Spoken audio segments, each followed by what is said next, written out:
Hi, I'm Teyton Presley. Right before the Christmas of 2015, when I was 11 years old, I started vomiting and having severe headaches in the early morning. It was so bad one night that we went to the emergency room at AI DuPont Hospital for Children, and I had an MRI. A half hour afterwards, they came and told us that I had a mass in my brain. They said it was blocking a ventricle or a drain, so my brain was filling with fluid and giving me the really bad headaches. They needed to do emergency brain surgery to unblock it. I really didn't have much time to think about it. They ran me upstairs to a waiting room area while they got set up to do the surgery. I started asking myself questions about what the mass was and how it worked, but I didn't have much time to think because it was surgery time. After they finished the operation, my head and stomach felt much better. I went home about 24 hours later. When the biopsy came back, I found out that the mass was cancerous and that I was going to have 6 rounds of chemotherapy, maybe surgery if the tumor didn't go away, and 6 weeks of proton radiation to get rid of the mass and to make sure it didn't come back. So basically, I had to go to the hospital in Philadelphia called CHOP to get treatment about every month. Chemotherapy is basically a medicine that doesn't kill just the bad cells, the cancer cells, but the good cells in your body too. So I had to go to CHOP to see my oncologist, Dr. Cole, every week to be sure that my blood levels were okay. I had to get platelet transfusions twice, but luckily no blood transfusions. Also, my dad had to give me shots at home after my 5-day of inpatient chemo. He gave them to me every day for 10 days, but then we found out there was a different medicine, so he only had to give it to me once after the 5-day treatment. The tumor put pressure on my eye nerves too, so I couldn't move my eyes to look up or down, and I had double vision.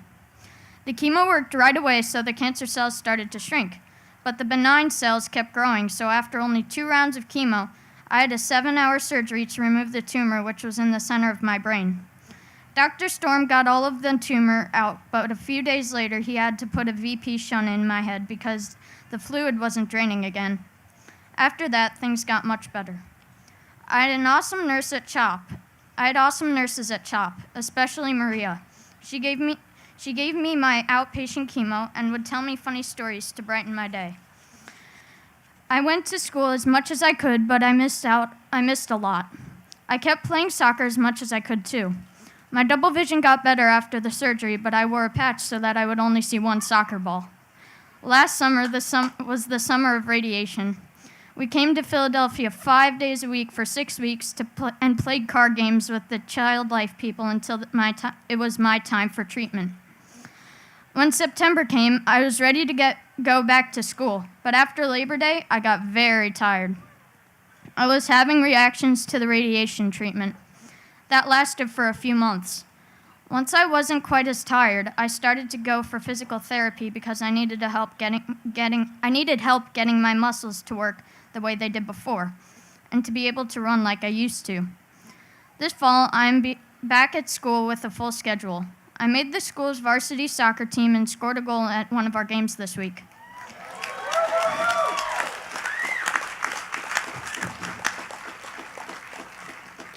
I have a lot of friends who have stood by me through everything, even when I didn't feel good and had no hair.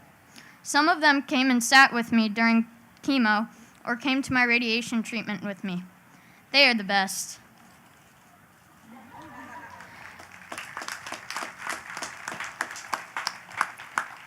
Having survived brain cancer and gone through all that I have helps me understand how people who have to get treatment year after year feel and what they have to do every day just to take another breath. Cancer wasn't fun, but it helped me realize that I was the same as those other kids who had worse cases than mine. We all had the same dream, to feel and get better and to be able to do the things that we enjoy most. I am getting to do those things now, and I am so grateful. Thank you.